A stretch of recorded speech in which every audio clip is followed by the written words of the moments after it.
Hey friends, my name's Stevie Taylor. Welcome to the Gig Life Podcast.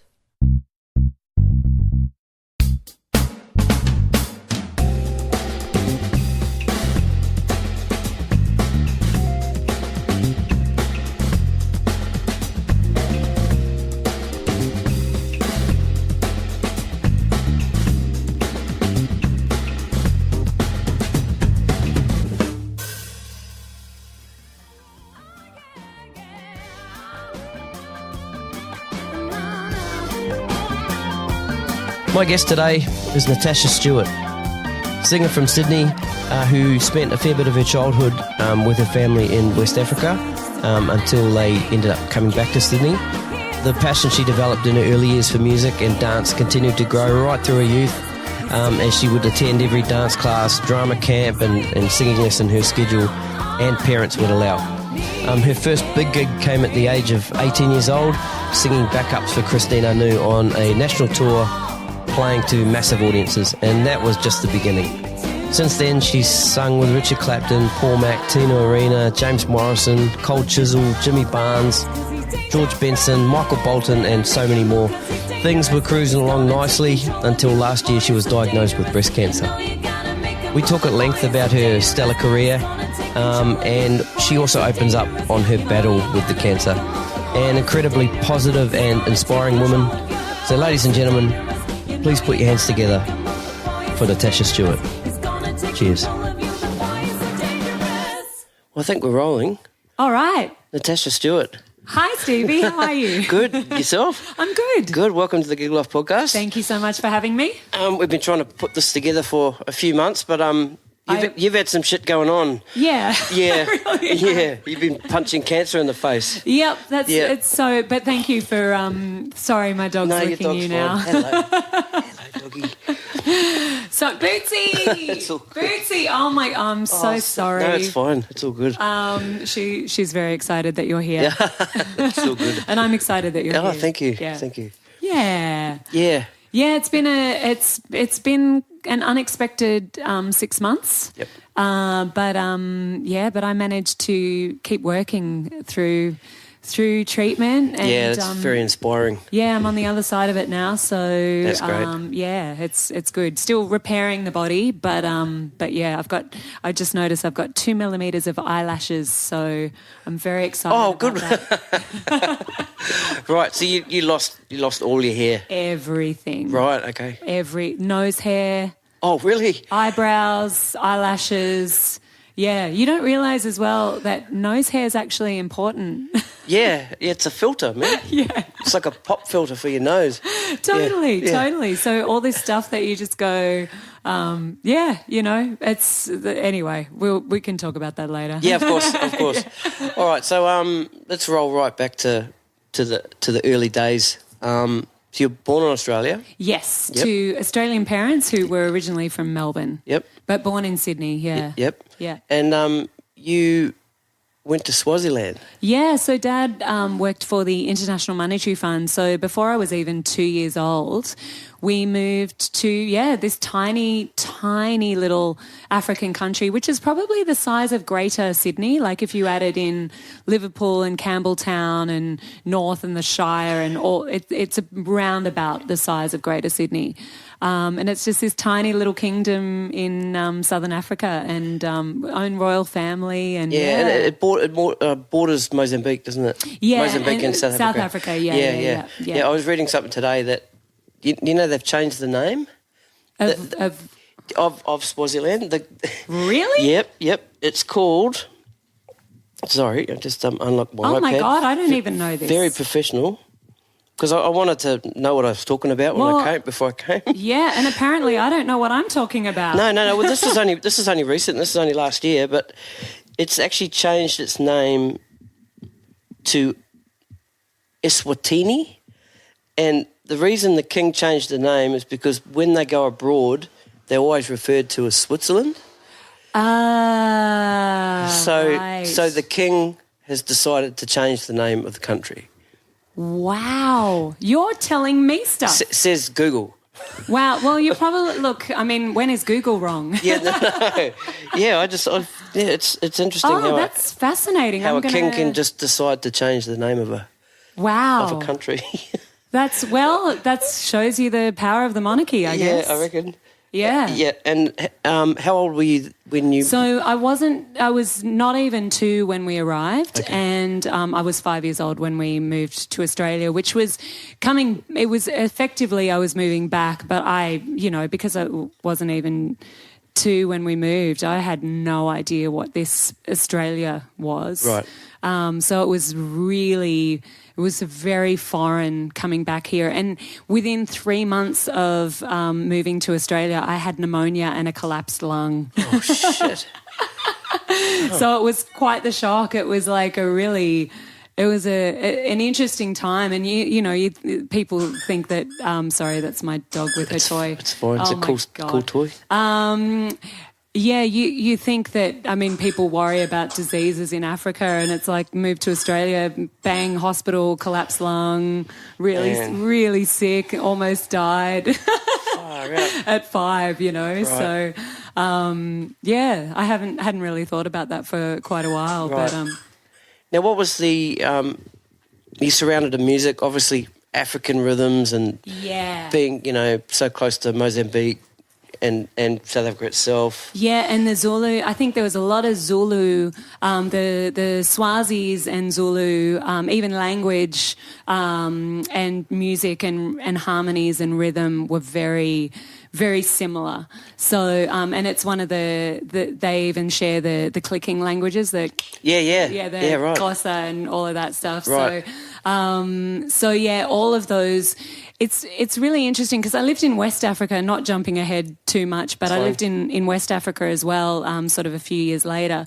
And the East and South African, Southern African harmonies and drumming and rhythms are really quite different from the West African style. And there's just something, whenever I hear the East African harmonies and the way that those rhythms and the it sort of elicits this incredible feeling of home when I hear it. That's great. It's beautiful. So I think that was probably a massive influence on me landing, in the career that I've taken and why I love it so much. Right. Yeah. Do you find yourself going back to listen to that music now? Yeah, it's funny, like occasionally I might hear something from Power of One, if I'm in a shopping centre somewhere and it's really, it does, it kind of sends me back to my childhood and it's super comforting and I look for it. I don't find a lot of great stuff easily accessible, but in fact if anyone wants to send me stuff, that'd be great because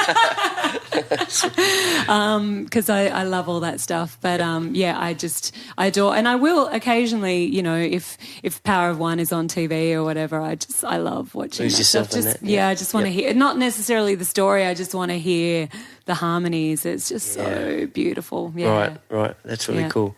Now, were you singing at this stage? Well, no, I was pretty little. I was dancing a lot. Okay. Yeah. I was dancing a lot. I wanted to be a ballerina, but my mum thought that my dancing was much more African inspired than ballet. Right. So it was much more movement involved than the sort of the gracefulness of the ballerinas. Right. I wasn't it wasn't as technique oriented. Right. Was not my style. But yeah, I think the vocal stuff must have infused, because by the time I was back in Australia, like 5, 6, I was just singing and dancing all the time. I was that annoying kid that was doing a show at inappropriate times. Cool. That was 100% me. Look at me, look at me, look at this, this. Yeah. Listen to this, That's cool. Super annoying. Yeah. Right, so you're back in Australia and you're singing and you're dancing. When did you realise that, I think this is what I want to be doing? Well, the funny thing was I asked for. That's some diva shit there. I know. Yep. And I think anyone that knows me knows that I'm such a shy and retiring type. But yeah, so I pretty much was like, I want dance lessons. I want to do tap, jazz and ballet. And at first Mum was like, let's just see how a couple of them go. And then finally she let me do all of it. And then we moved to West Africa. And it was when I was in West Africa in another small country called the Gambia. I was now 9 and 10 and 11, and I didn't have many tapes, and we're talking tapes. It was back in the olden days. Yep. And Dad would kind of go to a business trip. He'd go to London and sort of go into a music store and say, I've got a 10-year-old daughter, what's the album that she would like? Right. And he would bring back, I remember the first trip I got 2 Madonna albums. Had you heard Madonna at that stage? No. Right, so that music wasn't there. Oh my God, we didn't have home phones. We didn't have, there was no radio station. There was no TV. Right. There was it was really pretty technologically not happening. Right. Okay. So I had the tape recorder that I'd borrowed either from my parents or my brother, and I had a couple of mixtapes that had come from Australia, and I think they were my brother's. He was much older, so he didn't live with us in West Africa. So basically, I had a tape recorder to play, some tapes, and I had the Pointer Sisters album, and I had the Ghostbusters soundtrack. Oh, cool. And then my dad brought over the first couple of Madonna albums. So I had Like a Virgin and True Blue. And those 4 albums were on heavy rotation. Yep. And that was pretty much the majority of what I had to listen to, and maybe a couple of compilation tapes. Right. So I just absorbed all of that. And I remember looking at one of the compilation tapes, and I had this moment. I vividly remember just being this little girl in West Africa with no radio, no TV, no home phone, and just going, I wonder if you could be a singer. I wonder if you could do that as a job. Right. I vividly remember it. I think I might have been... So it was that epiphany moment. Yep. You had one of those. Yep. And awesome. I would have been 9 or 10. And I was just looking, and then I looked through the mix, like the compilation tape, and I kind of was totaling up how many females there were, right, to work out, can girls do this, Right. And that was, I guess that was the start of it. Right. Yeah. And was there anywhere you could go there to just, no? Nothing. There was, I think, because it was a small group of expatriates over there, right, and there weren't really, as far as I knew, there weren't any sort of African dance classes or community centres where, there may have been, but I didn't know about them. More of a tribal type, possibly family tribal type thing. Yep. Yeah, who knows? I had piano lessons from the Baptist minister. Yep. So he was a really lovely Gambian gentleman who was just so sweet and used to get cranky because he'd be always saying, "Are you reading the music?" And I'm like, "Yes." And I was just doing everything by ear. Yeah. Oh, that's cool. And then one lady who was the mother of someone from the school was doing Scottish dancing lessons. So that was all we had was Scottish dancing, which was hilarious. But then once we moved back to Australia. How old were you then? 11. 11, yeah. 11, just turned 11. And and then I begged/demanded to go to the Johnny Young Talent School. Right, cool. So then I was there for many years learning, singing, dancing, acting, all of it. Yeah, right. Yeah, and that was like, yes, this is my life. This is what I want to do. It was my happy place. Loved it. Yeah. Who else that people might know now that were there at that same time? Well, Darren Percival was one of the singing teachers. Oh, was he? Right, okay, yeah. cool. Yep. So I actually saw Darren the other day, and it's so great to see, to be able to even work with someone who was so instrumental in sort of teaching you and giving me a lot of insights into not only how to sing, but why to sing, Right. the emotion that you need to put into your performance rather than just singing the notes and singing the words. Yep. There was another singer who we used to do a lot of stuff together, Anita Spring, who I think I'm not sure if she's doing as much stuff these days, but she was sort of performing around town as well, and I think she may have done a jazz album a little while ago. She's married to Todd Hardy, who's a trumpet player. So, and then I think there's sort of the main people, like her and I are probably the main people as far as students around that time who kept going. But then from sister schools, because there were a few Johnny Young talent schools around the city and country, and a lot of people are still sort of in the dance world. Right. Dance world and musical theatre, yeah. Right, cool. Yeah.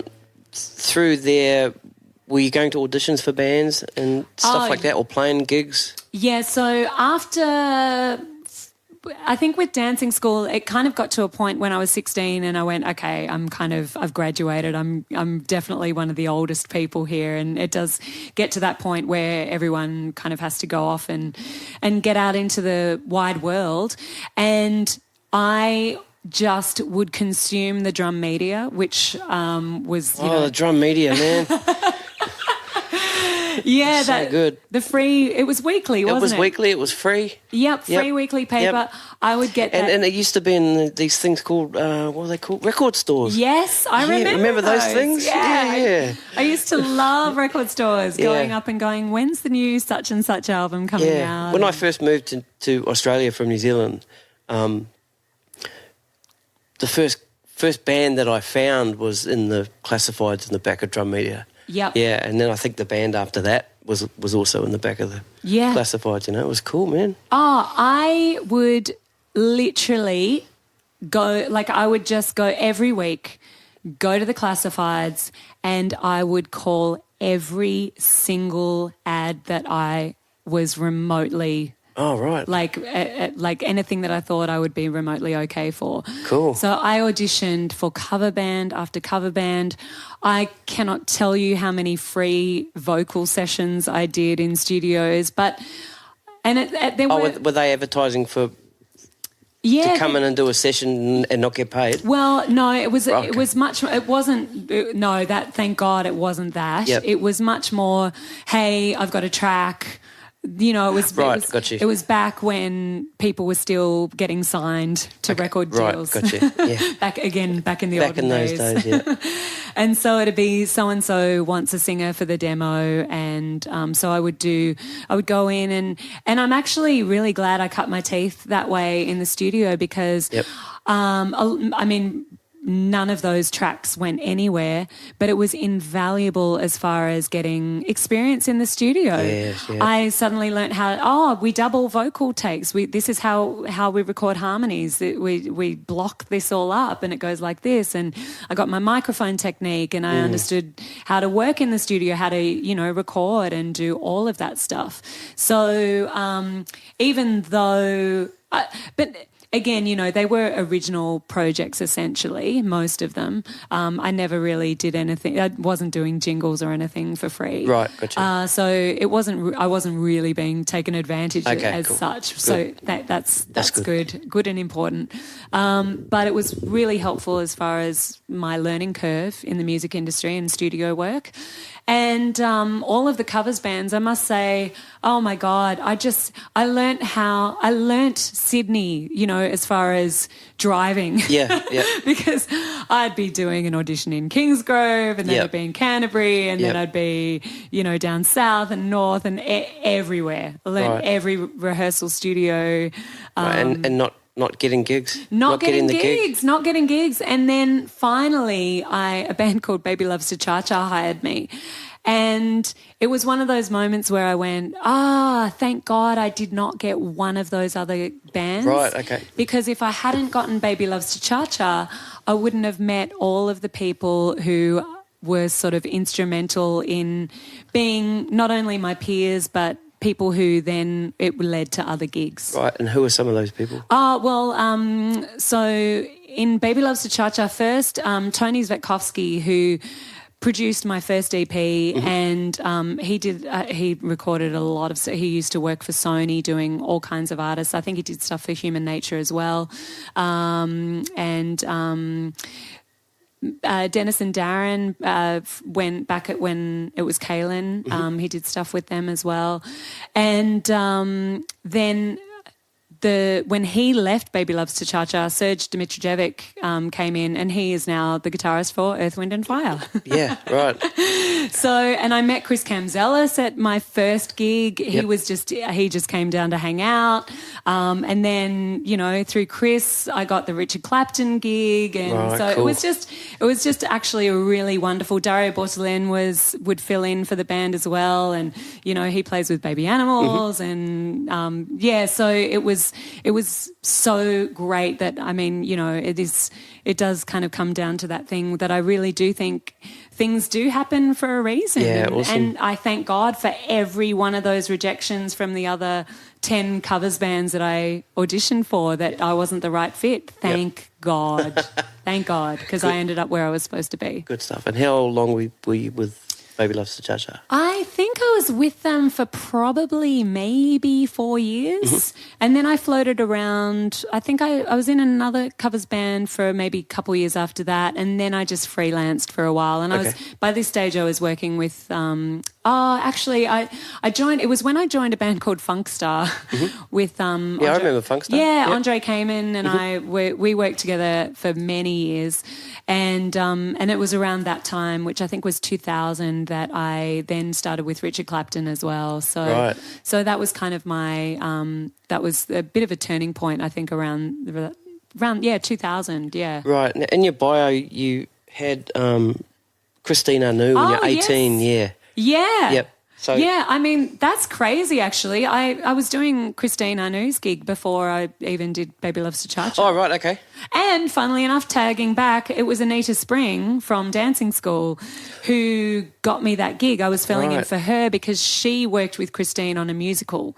So she was Christine's regular backing singer, and then there were some gigs she couldn't do, and I was first call. So that's great. Yeah. And what stage in Christine Anu's career was that? That was the big period. Mile and Home type. Absolutely. It was that first album. So one of the gigs I did was an acoustic gig with just her and the guitarist, and it was at the Mullaney Festival, which is now Woodford, and that was 14,000 people at a, amphitheatre. Shit. Yeah, so that was me at 18. I think I might have just turned 19. What are your memories of that? The feelings? It was incredible. It was I was a pretty lost soul at that point. I think just emotionally, just not knowing what I was doing or where I was going, as I think many 18, 19-year-olds can feel.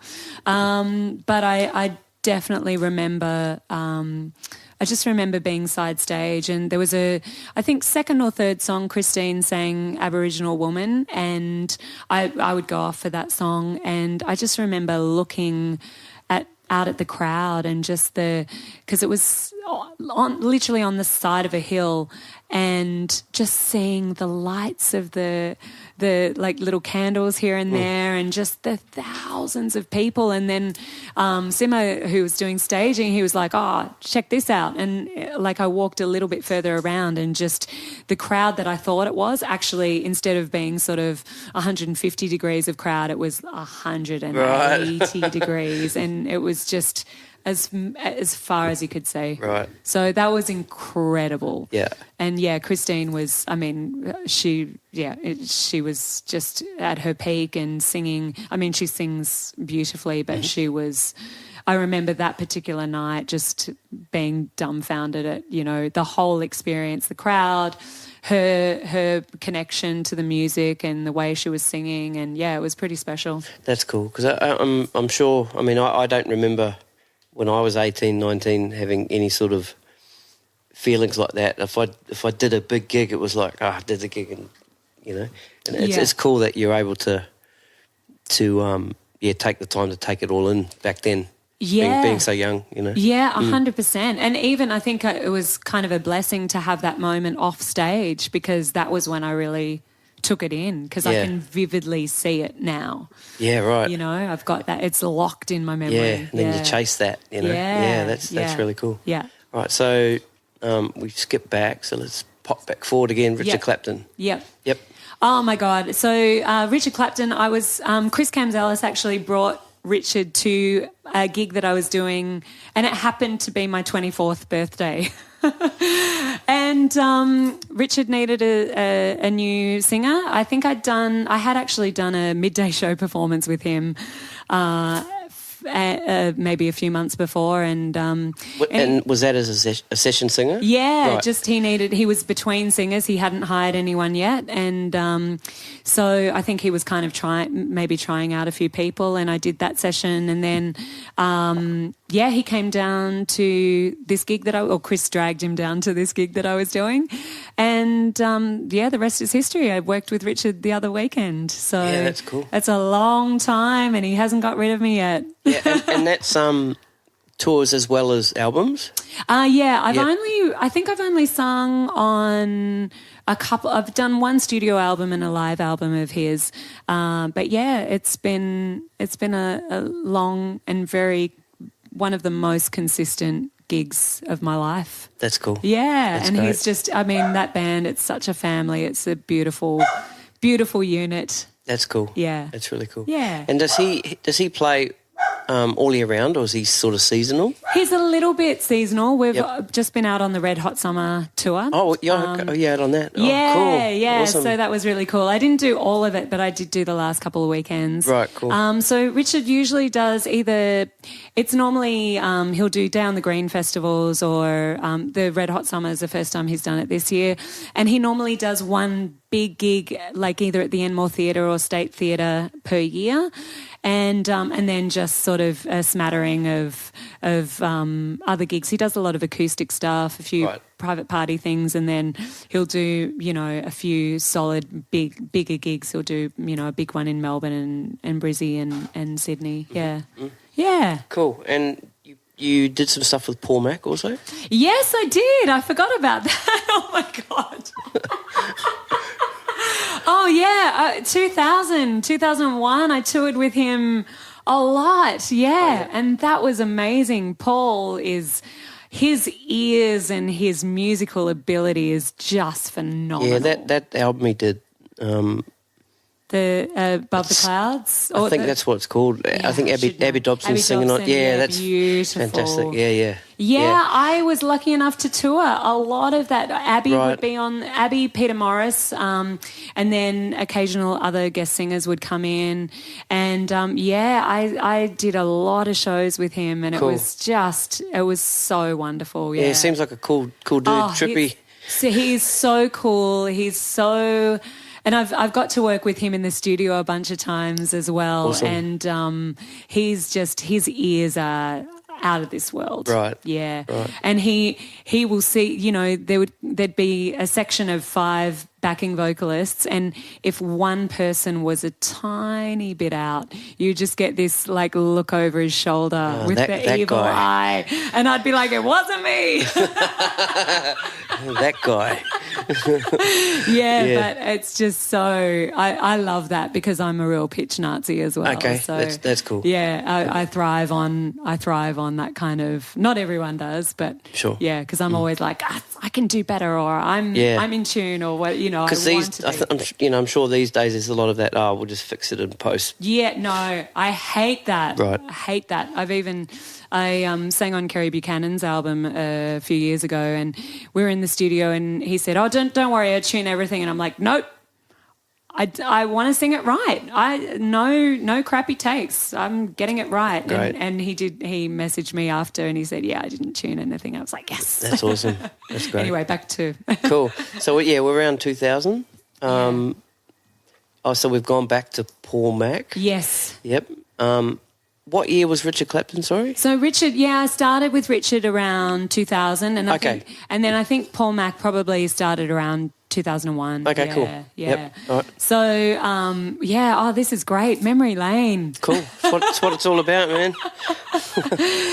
So toured with Paul quite a bit around that. So it was kind of splitting. I do remember Paul getting upset, or just like not upset, but just kind of giving me a bit of a dig, if I'd have to choose between Richard Clapton and Paul. Oh, right, okay. So, because, artists can get a bit possessive over you. Right, can they? Right. Which is nice, Yeah, I'm sure it is. Yeah. I really enjoyed all of that, Yep. So, I can't remember where I went after Paul. It just all unfolded. You did some TV performances with Kelly Osbourne and Lionel Richie. Yeah. Right. Tell us about that. That's a trip. Well, again,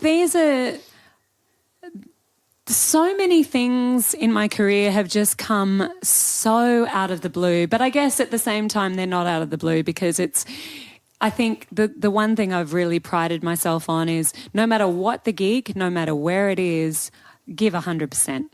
And it's not even that I think that maybe down the track something could, come from that, but I think when people see you and you may not know who they are while you're just doing a little gig in a little venue in a little pub somewhere, yep. But you do a good job and you show up and... Bootsy! Sorry. She's just so excited. It's fine. She's excited you're here. It's fine. I think it's that...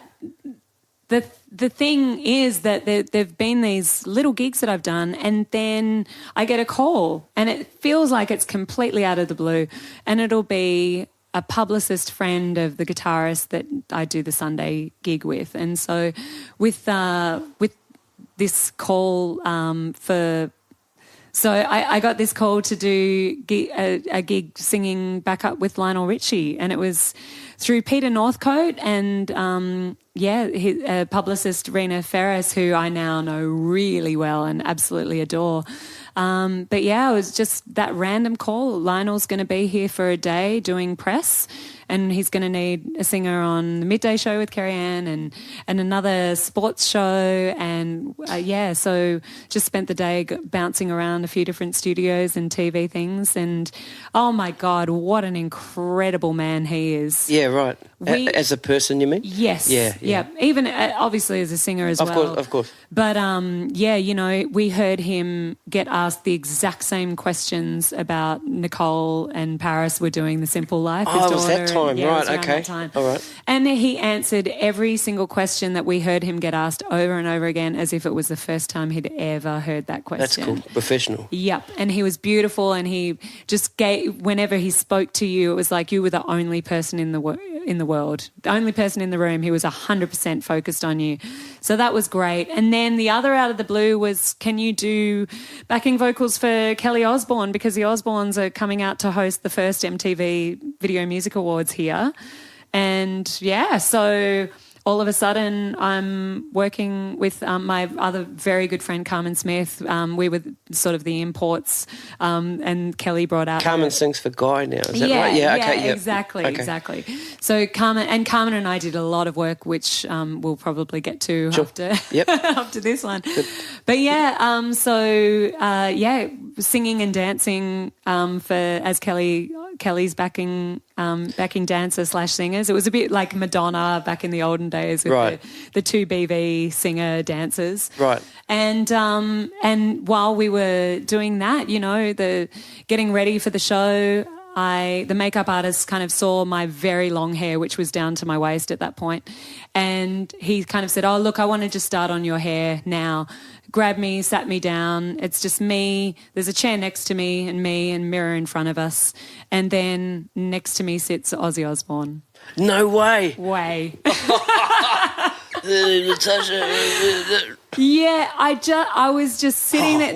That's another one of those experiences where you just go, what the fuck is happening? Yeah. I'm sitting in a chair facing a mirror. Ozzy is right next to me. We're both facing the mirror. We're looking at each other and we're just having a conversation, and I'm like, how is this happening? And oh my God, for the Prince of Darkness, he is one of the lightest people I have ever met. He's so full of light and energy, and it was really funny. He was a little bit shuffly and quiet backstage, but the moment that he had to turn on the Aussiness, man, it just all comes forth and he's incredible. Yeah, that's cool. That's wonderful, really cool. man. Right. Awesome. So lucky. I can't believe that I met him and got to have a chat with him. That's a trip. Yeah. Yeah. Yeah, absolutely. Cool. And then after the...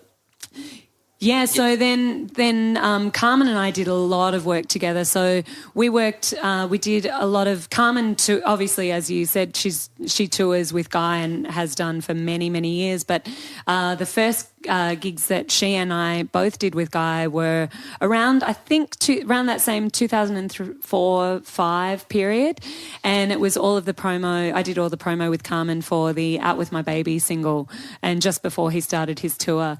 And then a couple of years after that, Carmen and I again were singing backup for Jess Malboy.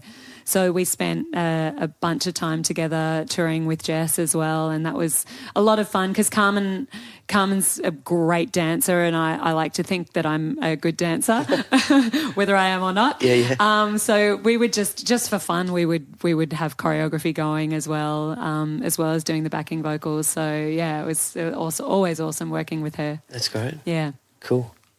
And around 2006, you released your first EP. Yes. Let's talk about that. Yeah, so I released my first EP in 2006. I actually produced, funnily enough, with Richie Vez, who plays bass for Dazzle and who's an incredible songwriter and producer. And he's married to Carmen, funnily enough. Okay, right, cool. So, yeah, it was I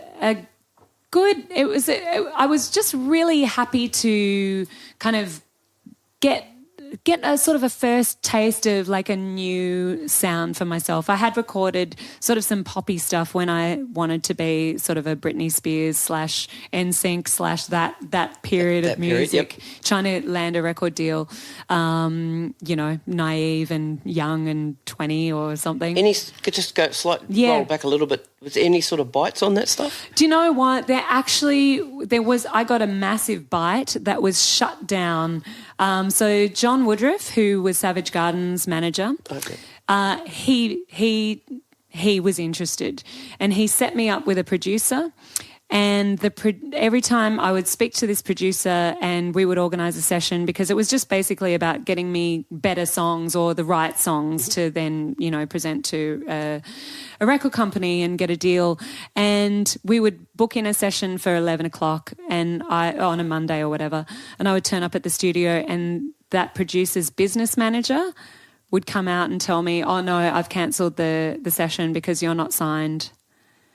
And I'm like, but I've got one of the most powerful managers in Australia backing me, and we just want songs. And it just happened over and over and over again. There were about 4 sessions, and this producer, the producer was into it, and his business partner cancelled every single session. So that was pretty devastating. Oh, yeah. Yeah, and I definitely took quite the hit. So I guess that's why it took a while for me to kind of go, okay, I've got to do this all myself, Okay. And fund it myself. Yep. Which I did. And, so the first EP, and it was coming off the back, funnily enough, I just toured with Delta Goodrem. So I think that was 2005 that I toured with her? Yeah. Yep. So that was another massive tour around Australia, and she was kind of doing, the Rod Lavers and Acer and all of those venues. And, I guess I had enough money after that to kind of put it into my EP, and it felt good to actually do my own thing. And, so I did my EP launch at the Basement, sold out from what I remember.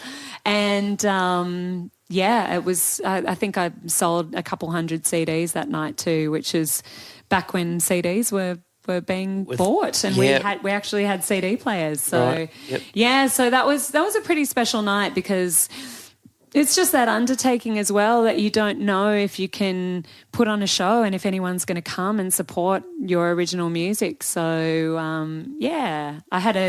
I got a cast of thousands at my EP launch as well. I had many of the people that I've mentioned playing, and it was a great night. That's cool. And did that EP launch or did the EP at all gather any sort of traction? Not really. I think the hardest thing about launching this, and the same goes today, and it certainly went back then, the easy part, which we know is not easy, is actually getting the album together. And then the hard work starts once the album is done.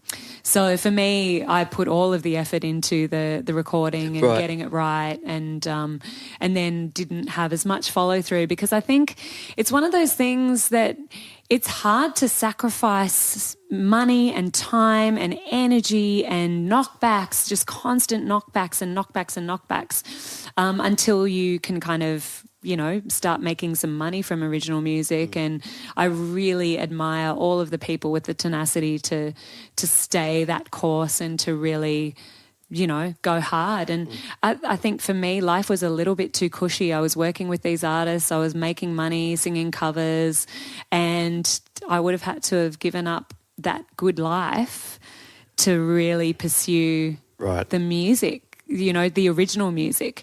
And the other thing for me was I was spoilt with the guys in my band, because I had these, session guys, my favourite top-of-shelf players.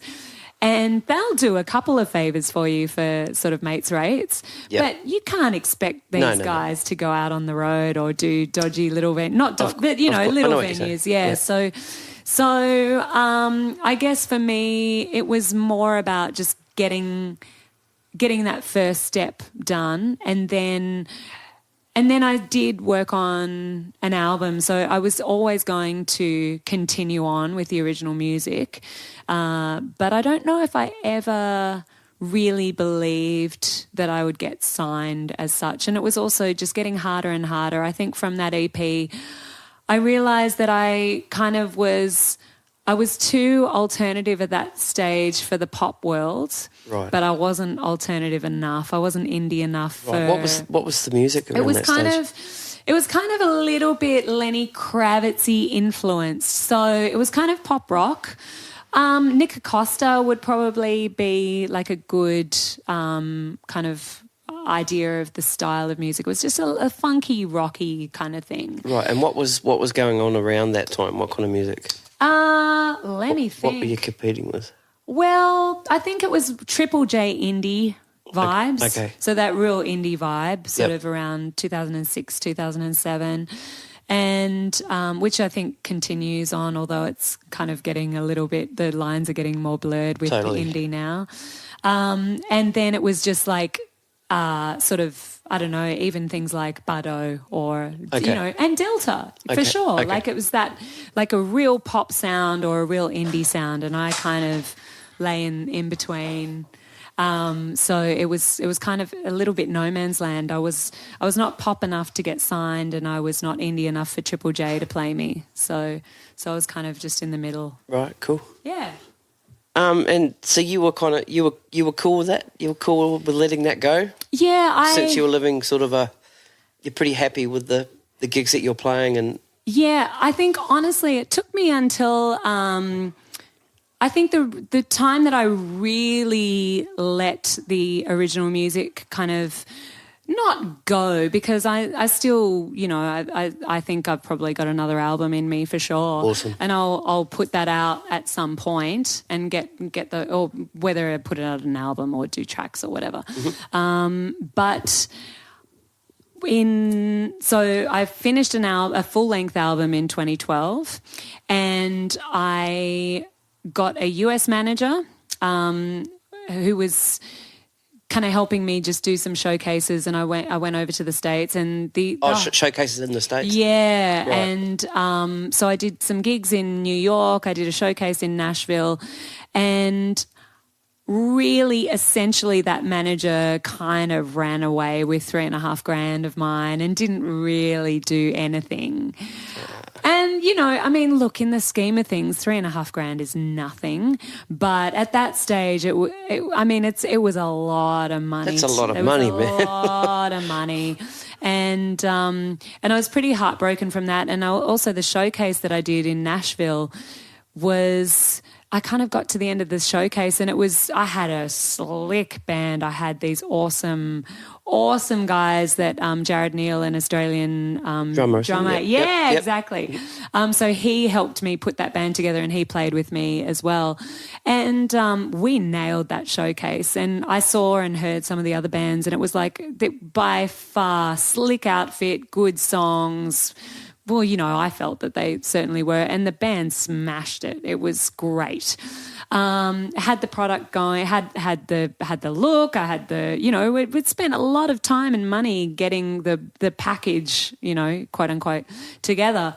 And obviously invested money. I had to pay to be in the showcase. I had to hire the band. I had to hire the rehearsal studio, all of that stuff. So it was again another big investment, along with the $3,500 for the manager who basically did nothing. And got to the end of the showcase and one of the guys came up to me from the panel and he was like, "Oh, that was really, really great, blah, blah, blah." And what I realised as he kept talking was all that they were doing was pitching their own wares to the artists and going, he was just saying, "Here's my card and I think that we could actually re-record your songs and take them in this direction and make them a little bit more Motown and this and that and the other." And then I left and I went, oh my God, that was just a big sham of a showcase. It wasn't even, they weren't really offering, a prize as such. Like there was supposed to be recording deal and blah, blah, blah. So they were wanting you to come to them and pay them to... 100%. So I kind of... After that was the point. So I'd done the album. I went to, the States and came home and sort of just kind of felt pretty broken by the knocks and the knockbacks and I felt financially exhausted, emotionally exhausted. And, I took a break from original music after that. Yeah. Right. Yeah. I pushed pretty hard that year.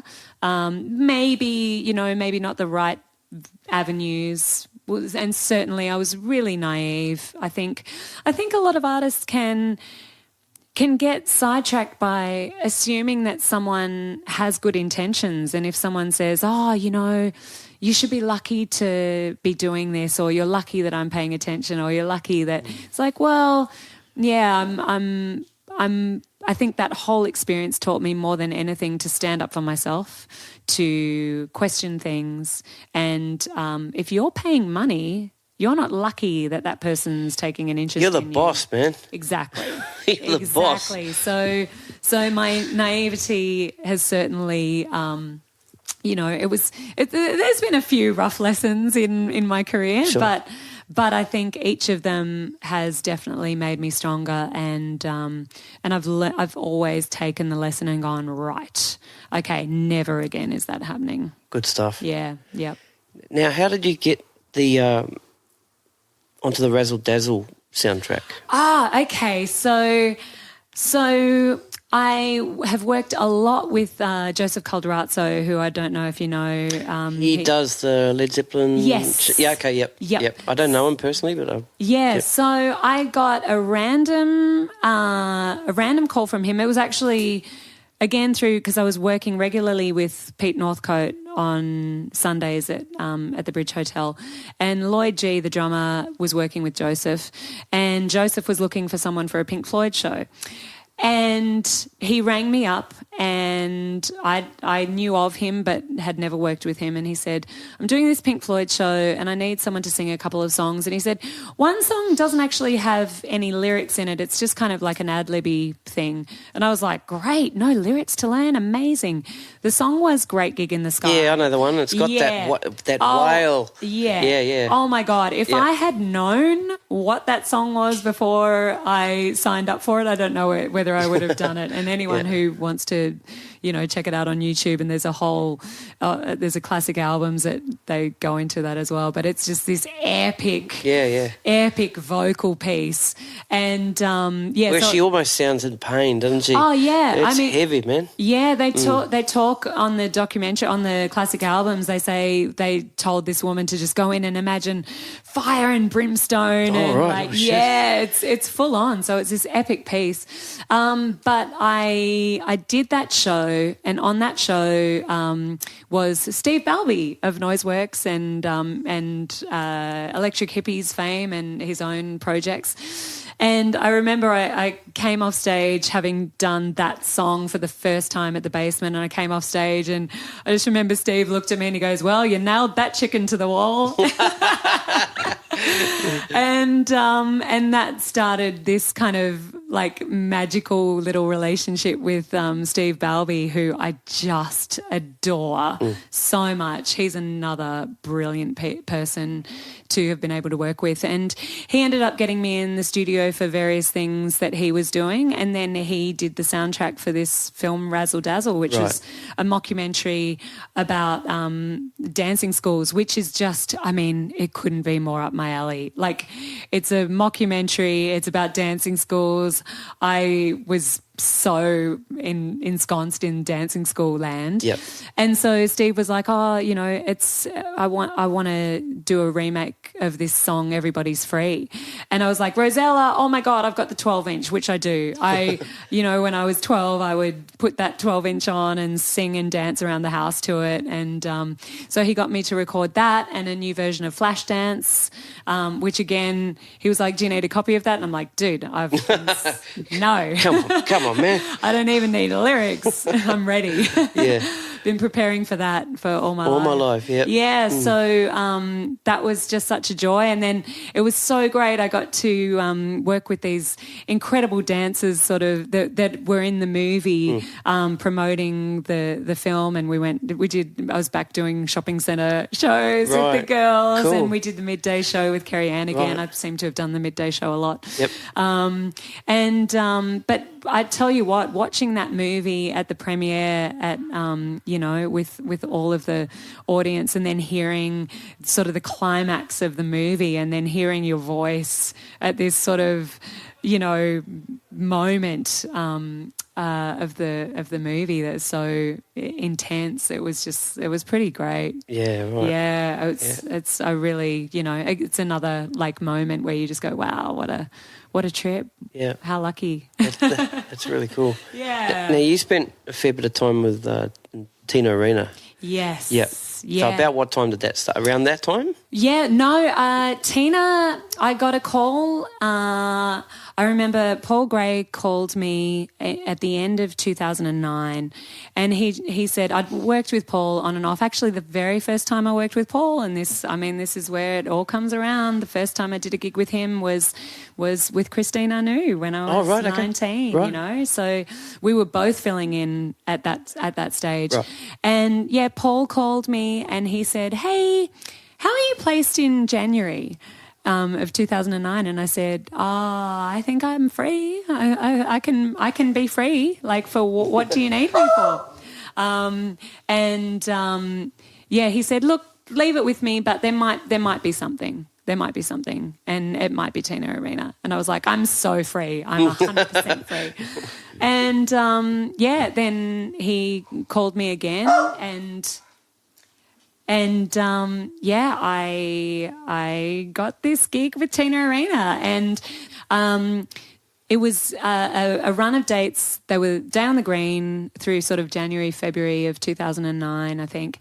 And it was one of those things where I think every gig that I've gone into, I'm like, you just enjoy it. Enjoy it for however long it lasts, right? And it might be this one tour and that's it. So you just lap it up. You enjoy it as much as possible. And that turned into 7 years. Wow. Yeah. So I I remember the first rehearsal with Tina as well. A couple of the guys were like, "Look, she's very particular, and don't freak out. Like, she'll tell you exactly what she wants, and she'll, just basically when she tells you things, don't freak out. Just take it on board and do what she says." It's good to get that heads up. Oh, totally.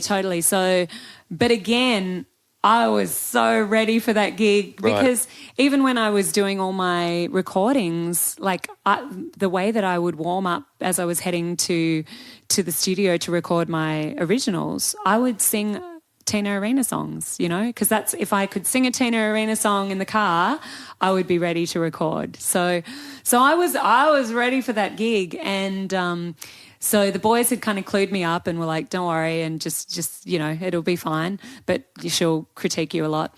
And she came in, and first of all, when she started singing, I thought that Paul had triggered track, because what I could hear coming out of the speakers sounded like track, but it wasn't. It was Tina live in the just sounding like the record. Right. Just amazing to hear that and just go, "Oh my God, you're just doing that."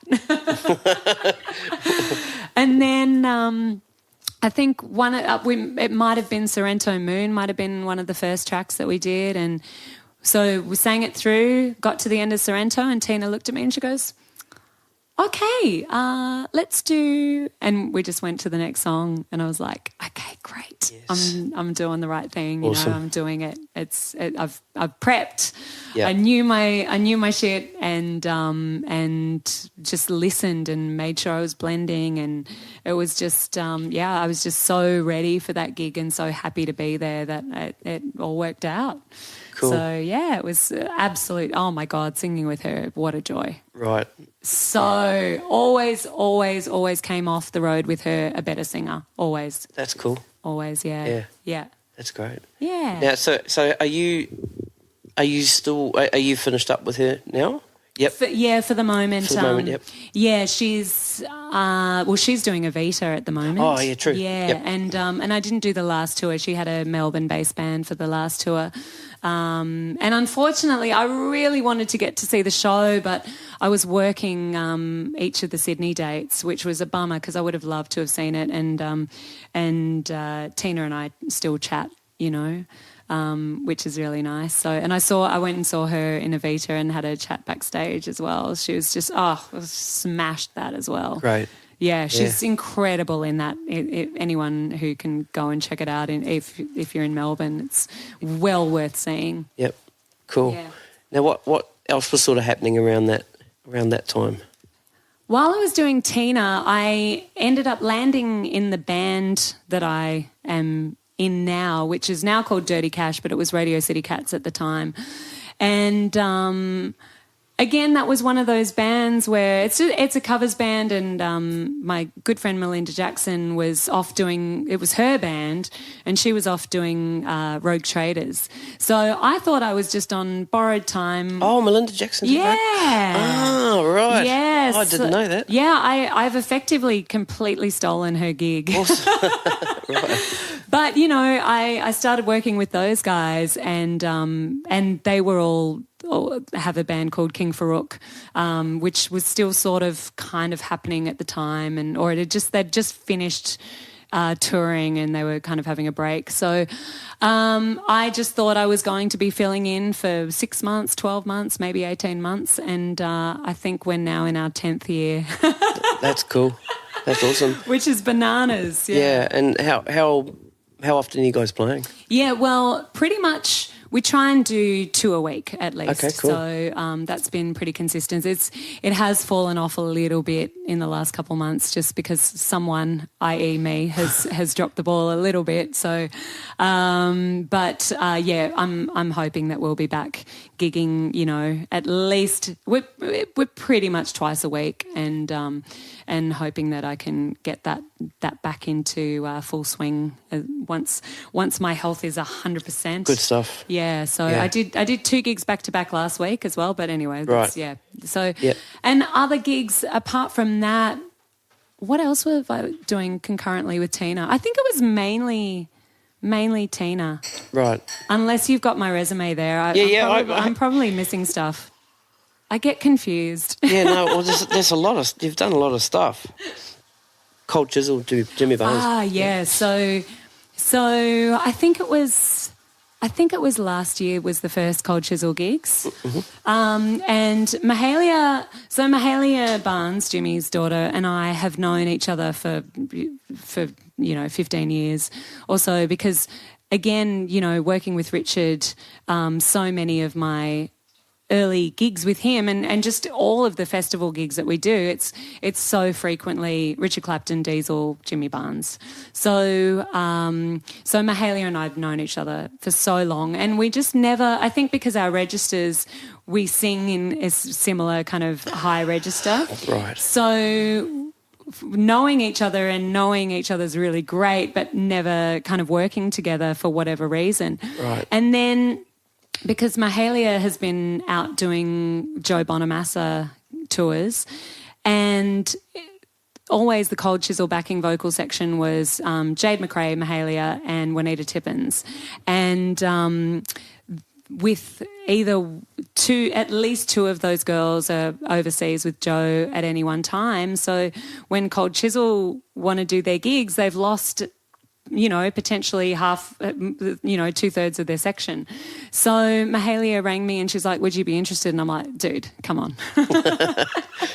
Let me check my diary. I'm free. I'm free for Cold Chisel. Yeah. So that was, look, here's another completely just pinch yourself moment that on stage with Cold Chisel. It's just like, oh my God, these bloody legends. Yep. And, I that's just, there's been, what was I think the first gig I did with them was in Tasmania, and then we did Newcastle, and there's been it's just been like sort of a warm-up show and a really big gig, and I've done that a few times, but that band and those guys and the music and the crowd, and it's just incredible piece of Australian history. Timeless stuff. Yeah, and they are as good now as they have ever been. Yep. Like really, it's toward the end. Oh no, sorry, the beginning of last year we played a show at the Enmore Theatre, and they went as the Barking Spiders, which was their kind of like their secret band name when they were doing warm-up shows, and to see or to be on stage with Cold Chisel at the Enmore, it was like the biggest pub show. They pulled out all the seats at the Enmore Theatre, and just, it was just watching from our position on stage, and I'm looking, and Jimmy's got his arm around Mossy as they're singing together, and I'm just like, the amount of times that I've seen that, and I'm looking straight at it from behind on stage. Yep. Just surreal. So. Yep. Yeah, and all those guys. And funnily enough, Phil Small, the bass player, I used to. So I'm skipping around all over the place. No probs.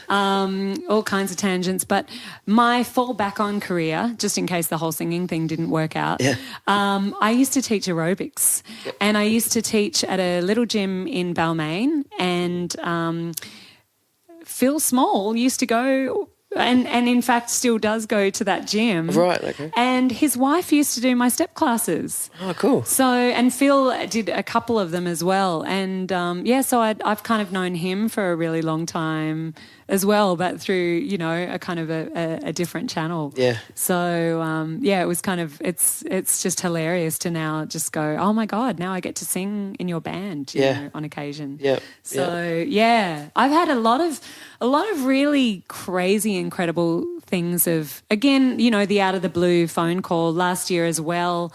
I got the out of the blue phone call going, hey, I don't know if this is going to come off, but there might be a Boy George gig. And I was like, oh my God. And then not getting my hopes up, but just going, how amazing would that be? Yeah. Like that would just kind of going, even just the fact that there's the potential and you've been called for that is great. Yep. But the incredible thing was it ended up coming off, and I not only did a gig with Boy George, but I sang Purple Rain as a duet with him. Oh, cool. Oh, just you know, and again, this is this little girl living in West Africa wondering if you can do this as a job. And I flash back to that little girl all the time and just go, if you had told her that this is going to happen, there's no way. Yeah, that's cool. There's no way she would have believed that. Really living the dream, eh? Oh, so much. Even if it's just these little fleeting, like those little moments that happen that just keep fueling, you know, every other weekend of wherever you may be. Yeah. Yeah. And some others on the list here, like Leo Sayer. Oh, yeah. I can't believe I forgot him. David Campbell. Yep. And Anthony Callea, Tim Campbell. Yep. Oh, and the most impressive for me. Yes. Michael Bolton. Oh, yeah. Oh, man. Oh, okay, so here's another story. So we can talk about the other guys as well, but that's let's go to the Michael Bolton thing. So, last year I had a little break in LA because I have been for a couple of years kind of planning to get a visa and just because for me the big dream that I still have is I want to do a US tour. I would love if I could go over there and get my working visa and just audition for different acts and see if I can't land a backing vocal gig, you know. It might happen, it may never happen, but you know, you got to throw your hat in. Got to give it a shot. Yeah. So so I was over in LA again, just having a holiday because I was coming back to do the APIA tour, which was sort of a 2-month or 6-week tour with Marsha Hines, Leo Sayer, Russell Morris, John Paul Young, and Brian Cadd. Mm-hmm. And I was sitting on the plane coming back from LA, and I still had Wi-Fi, and a message popped up, and it was one of the guys who did one of the Tina Arena tours who they were promoting, and it just said, "Hey, there's a Michael Bolton tour at the end of May." And June, would you be able to do it? And I was like, yes, I would love to. And then I'm like, oh no, the APIA tour it goes till the end of May. Oh no, this isn't going to work out. And I said, oh no, I've got this weekend, like the last 2 gigs are Friday and Saturday, you know, the whatever of May. And I said, oh, what a bummer. And he sent me a message back and he goes, it might work out because the first 2 Michael Bolton gigs are the Thursday and the Sunday. Oh, wicked. When does that happen? Yeah. When does that happen? The first 2 gigs are a Thursday and a Sunday. Yeah. So I can finish the tour. And they worked it out that they flew me, you know, I flew up to the first Michael Bolton gig and then they flew me down to Tassie so I could finish the APIA tour and then back to Michael Bolton land. So Michael Bolton flew you down to... I think that there was kind of like some split tickets. So one of instead of going to Sydney, I was flown to Tassie, and instead of flown, so they worked it out amongst themselves. Awesome. Yeah, that's great. But oh man, Michael Bolton, what a bloody legend, and he is. Oh my God, he's so funny. Yeah, man, those Audible.com ads that he's been doing are so funny. He's one of the driest people I've ever met, and I love that humour. Just tickles me. Yeah. So he was just hilarious and wonderful, and what a singer. And so he brought the American band over and then picked up. It was a symphony kind of tour as well. So he had symphony orchestra, and he picked up 3 Australian backing vocalists. So me and Christine and Sharon Muscat and. Yeah, I mean, I seriously, like, what is my life? Oh, yeah. Yeah, it's pretty. It was just, it was really fun and really great, and that was a joy as well. Yeah, yeah. Now, was this around the time that you discovered your cancer? Yeah, do you know what? So I spent all of like the beginning of last year, you know, I did the Chisel thing. I was doing some stuff with Jimmy Barnes, Anthony Callea, Tim Campbell, David Campbell. And then the APIA tour and went to LA and blah, blah, blah, and then the Michael Bolton tour. And so I'd been on the road for 2 months straight, like all of May, all of June. Mm-hmm. And it was the 28th of May was the last gig. So the 29th maybe was the next day. And I was pretty tired because it had been 2 months of just constant touring. And it's not often that we do big tours in Australia that are that long because, it's usually just capital cities and then you're done. But I'd basically not really been home for quite a while. It's maybe a couple days and change clothes and repack here and there. And then, so I was really shell-shocked when we came home. I was like, oh, what am I, like, it's great to be home, but I love being on the road. It's my favourite thing in the world. Some people don't like it, but I love waking up in a hotel and just, and then where are we going now? It's like, and I was just lying on my bed. I was pretty tired and I was pretty bummed out to just kind of, post-tour blues. And my neck was sore and I was just kind of rubbing my neck and rubbing my top of my chest and then my little finger felt something and I went, what's that? And, it was a lump. And I was like, whoa. Fuck. It was literally the day after touring finished, so right at the end of June. And I knew that it would be nothing because, of course, it'll be nothing. But I called my GP immediately and booked in the next day. And I saw her the next day and she was like, yep, there's definitely a lump there. And she said, look, we'll send you for an ultrasound biopsy. And so we waited till the Monday to do that because she said not to see the weekend people, especially for a biopsy. She's like, right. we want to get one of the real... Like, not that the weekend doctors are, you want to see the 9 to 5 that's awesome. Clinical guys. So on the Monday I went for the biopsy, the mammogram ultrasound, and then the doctor came in and he's like, well, this lump over here that I didn't even know was there, he's like, that looks benign-ish. But he used the word benign-ish, and I'm like... He's like, and then he goes, but I'm a bit worried about, like, want to see this one. And I'm like, that doesn't sound good. I don't like the sound of that. And I'm like, but it'll be nothing. It'll be nothing. And then a few days later, it's not nothing. It's cancer. And I was just like, but I'm too young, aren't I? And the doctor was like, yeah, you're young, but you're not too young. She's like, yeah. So, and then it was just like, oh my God, what happens now? And then where were you? I was here. So my doctor was just up the road, and so here being Bondi, and I mean it was well timed in that I was home and didn't have any travel plans for the rest of the year. Yeah. And I had been wondering what I was going to do for the rest of the year, so that took care of that. Oh shit, man. But so it was just the whirlwind, of course. Funnily enough, so that I got the diagnosis on the Thursday, and then on Friday morning I went off to Dubbo to do a gig with Tim Campbell. And I've talked to Tim and the guys in the band about that since, because we did a gig together in December as well. And Tim I'm good friends with, so I clued him in, but just not that next day. It was like literally the day after diagnosis. And I just remember turning up at the airport with those guys, and I was just in a daze. Like, I was going to ask, what's the headspace there? Just a daze. How can?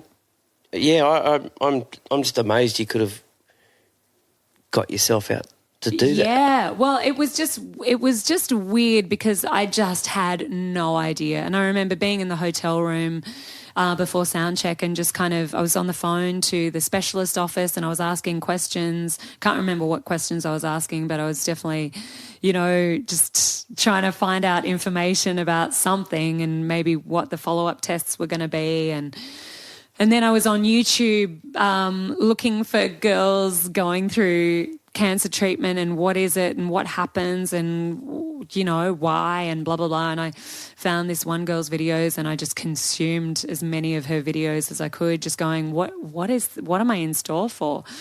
And then, basically had to just wait out the weekend, do my gigs, show up at my gigs. I told all my band knew on the first day.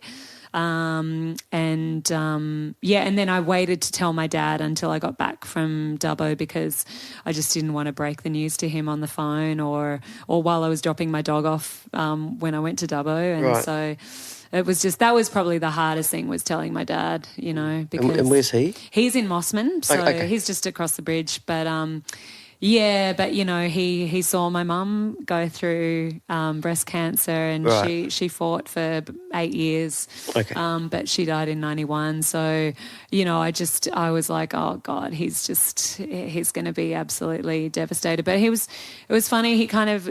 When I told him, he said, wow, you've had that cloud kind of hanging over you, haven't you? You know? So it wasn't, I don't think it was that. I've asked him since, I'm like, did you expect, or did you think that would happen? And he said, oh, it's not that he thought it would happen, but I think he just, you know, I'm his daughter, and even though I've had my genetic testing done and I don't have the BRCA gene, which they know is a breast cancer link, but they have said that they are aware that there must be some other kind of genetic component, but they just don't know what it is yet. Right. So I think Dad inherently maybe it was probably in the back of his mind. I mean, it was probably in the back of my mind. That's why I didn't. That's what I was going to ask you next. Did you think maybe someday? Well, look, I thought that Mum or later on. Yeah, Mum was diagnosed in when she was 45. So I kind of had in the back of my mind, when I'm 45, I'm going to start paying, you know, really close attention and make sure I get screening and all of that kind of stuff. But I was like, oh, I'm not there yet. It's fine. It's fine. It won't happen to me. And if it's going to happen, I'm years away from that. I don't need to worry yet. Mm-hmm. So, but it was obviously in the back of my mind because, man, the moment I found that lump, bang, I was doctor next day, don't mess around. Yep. And I'm just hoping that that everyone is like that with any lump or something that doesn't feel right. Right. You know, I think everyone should just get whatever checked out, and it'll be nothing. But just check it out just in case. Yep. Because that's probably, that being so quick and proactive has probably saved my life. If I'd left it for like a few months, it might be a really different, you know, conversation. Right. I'm sure it would have been the same kind of treatment, etc. But you know, they cut out a tumour that was the size of a capsule. Right, okay. You know, like a pill capsule. Right. That's how big it was. But it was super aggressive. Oh, right. Yeah. So it was like after the surgery, you know, you get a call, like you're supposed to see the surgeon 2 weeks after surgery just to go through the pathology and the test results, etc. And 6 days before I was due to see the surgeon, I got a call from the receptionist going, "Hi, Natasha, we're just wondering, could you come in today?"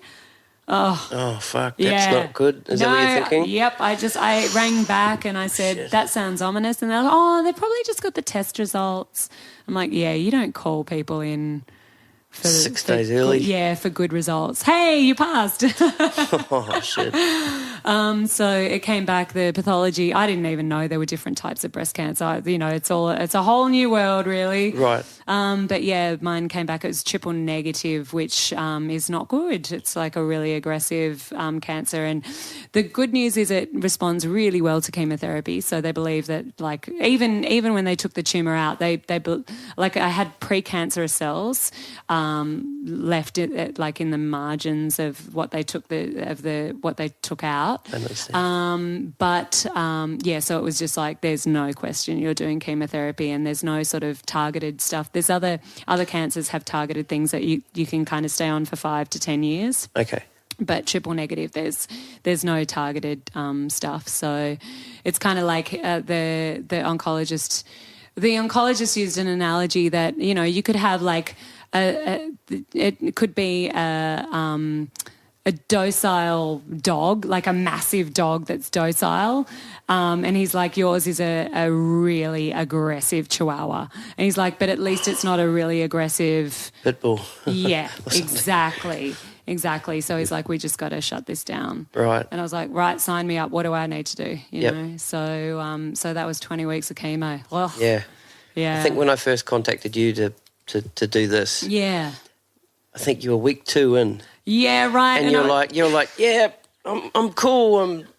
I'm into it, and I think we were looking at some dates, and then I think a couple of weeks after that, Yep. I think the side effects and Yep. the fatigue and all that. Yep. And we're like, no, let's put this off. Yeah, I definitely appreciate your. Oh no, look. No, but it was that thing that I realised after the second treatment, it was just a matter of focusing on what were going to be my absolute priorities for that week. Yep. And that's all I do. That's it. That's yeah. all you do. So, Yep. and it was amazing. I managed to do a ton of gigs with my band. Yep. I did Richard Clapton's gig at the Enmore Theatre. Yep. I recorded David Campbell's Christmas special. Yep. I did some vocal sessions. I actually did a lot of vocal sessions, Right. which was amazing, you Yep. know, Yep. sort of out of the blue, some jingles and some work on Jimmy Barnes' album, and we did a George Benson album as well. Yeah, what about that? I know. I mean, come on. Did you get to meet him though? No. Okay. Kevin Shirley, who is an Australian, if you look at his resume of Yep. things that he's produced and engineered, it's just ridiculous. Yep. And he has a studio in Malibu and Right. Nashville and Sydney. Okay. And he recorded all of the Benson album in Nashville, but was back in Australia and I think because he's done a lot of stuff with Jimmy as well. Yep. Mahalia was kind of his first call, so Prinny Stevens and myself and Mahalia did the backing vocals for a Right. George Benson album. That's so cool. We didn't Is that out? Yeah, well, I noticed there's a track on. There's a track up on YouTube, so I'm gonna have Okay. to. Nadine, one of the ones, is up so far. Okay. But I have to. I'll find it. I'll find it and I'll link it in the show notes of this. Yeah. So, I mean, what fun. And it's another thing where you just go, how is this happening? Yeah, I know. So yeah, I worked a lot. I worked as much as I could, and I even got to go down to Melbourne on my birthday weekend, which was November 30th and the 1st of December.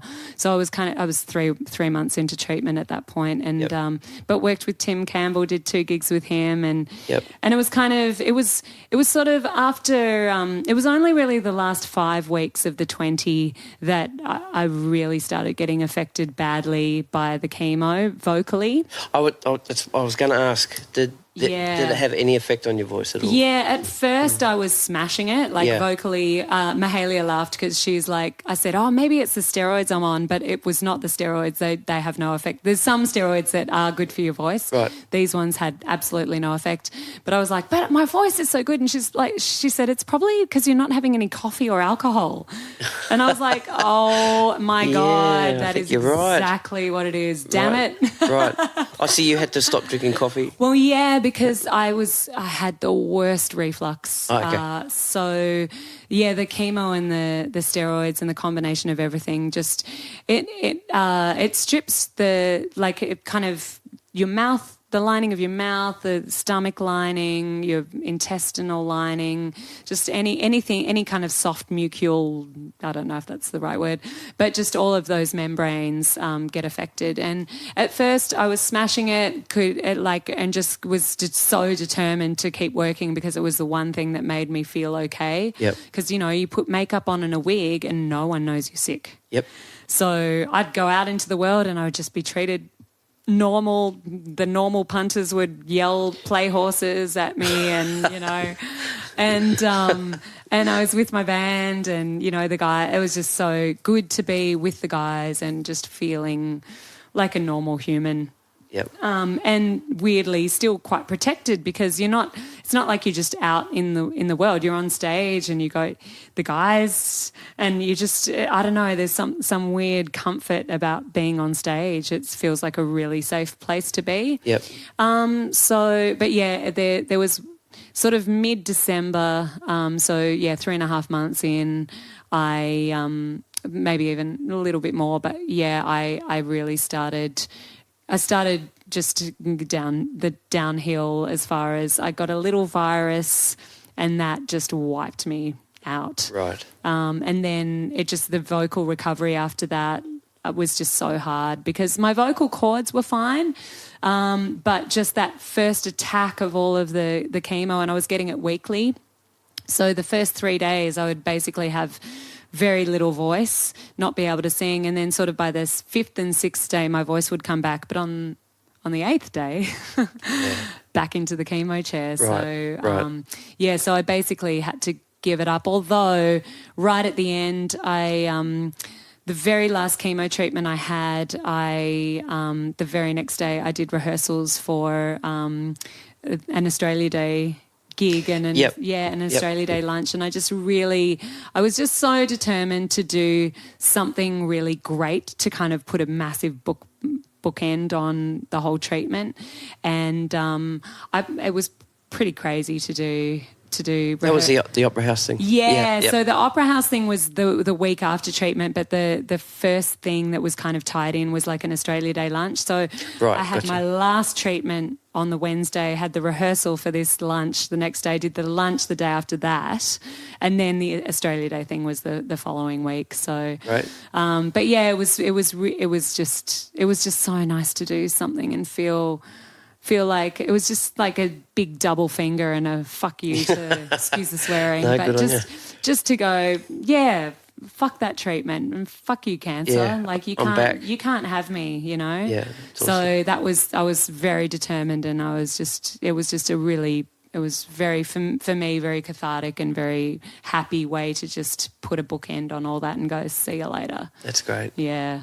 Yeah. And I really appreciate you talking about it today too. Yeah. Well, it's just, I mean, it's a weird thing, and it's I think that was the other thing that I was so grateful for, because I was really scared about coming out, so to speak, with the whole diagnosis, because the one thing that I didn't want was for people to treat me differently, or for people to go, oh, she's sick, we better not hire her for anything. And, it's just, you just don't know. You don't know, You don't know if people go, oh, we're not going to give her any gigs because she might not be able to pull it off. All of that stuff. But I almost got the opposite. You know, my band kept going, and if there were gigs that I couldn't do, we would put in a fill-in, and there's a lot of great singers around, so we had great people fill in when I couldn't do a gig if I was too sick. And also, you know, people did keep calling me, so it wasn't, I was just, that was the thing that I was most afraid of, was that would be, you know, the end of my career for 6 months, but it was really not. So I feel very blessed that that people had faith in me, and also that I was able to do the job, you know? Because I'm very driven. I can tell clearly. Yeah. And so where are you now percentage-wise? Well, last weekend was the first week I did 2 back-to-back 3-set covers gigs. Yep. And I pulled up pretty well. Okay. I pulled up pretty well. I was definitely feeling it the second day. But I had no problem. Like, I didn't lose my voice. I managed to do it. I kept the energy up for both gigs. And the weeks before that, I'd just been doing it was quite lucky that I had a run of backing vocal gigs, which, not that they're easy. I know what you're saying. Yep. It's not singing 3 sets. You've got a bit of space. Yeah, 3 sets of power, like club music to try and get people dancing is a different call. I feel more and more confident, especially after last weekend, and then this weekend I've got another 2 gigs, and I feel confident that I'm just building that strength. And also I'm really starting, I can feel this last week, I mean, they say sort of after a month after you've been off chemo, your skin starts to kind of recover, and you're like, I've got 2 millimeters of eyelashes coming in. I can almost see some eyebrow hair. And there's other hair growing, which I never thought I'd be excited about, but Fantastic. I really am. That's cool. So it's just, it feels like the body is starting to rejuvenate. And it's almost starting fresh. So I'm confident that from here on in, you know, all of my, you know, the mouth and the stomach will heal and just get stronger and stronger. Yeah. So, I'm feeling energy's not there, but I can certainly pull out the stops for a 3-hour gig. Yeah. 100%. Fantastic. And plans for the next 6 to 12 months? Yep. So I am having one more surgery in a month and a half. Okay. And because the margins of when they took out the tumour, there were precancerous cells right up to the edges of the tissue that they took out. So there would have been another surgery regardless. And the surgeon said he can just shave a little bit more out. And I was like, you know what? It's triple negative breast cancer. My mum died from it. I don't want to take any risks. I know that I'm not genetically positive for that particular mutation, but who knows what else is happening. So I have decided to get double mastectomy and recon. So that'll be the one final surgery in April, and then no radiotherapy because I'm doing that. So that's a positive as well. Great. Don't have to radiate my body. Yep. And then, after that, just gig. Yep. And then I'm still planning on getting my US visa. Yep, so, doing the US thing. Yeah, and even if it ends up being just a 3-month sabbatical where I go and hang out in LA and not get any gigs, man, you can do whatever do whatever the fuck you want. Exactly. And there's a lot worse places and things you could do. So so that's sort of my 12-month plan, and hopefully health stays really good, and I just keep getting better and better and stronger and just live my life. It certainly makes you realise that you do only live once, and just do everything that you want to do and have fun and say yes to all the good stuff. And when something you don't want to do comes along, you just say no. That's it. Good on you.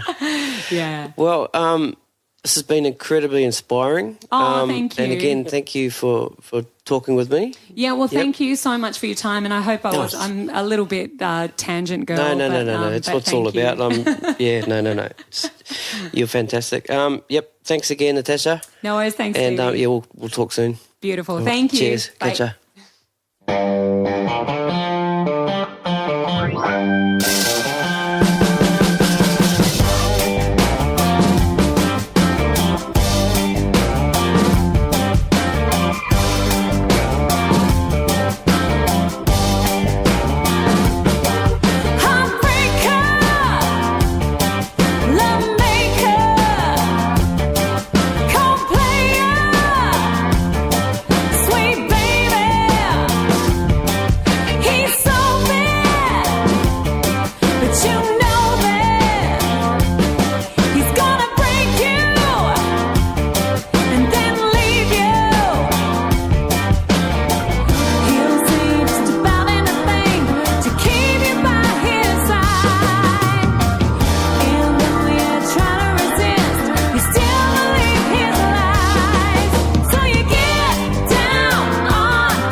You better move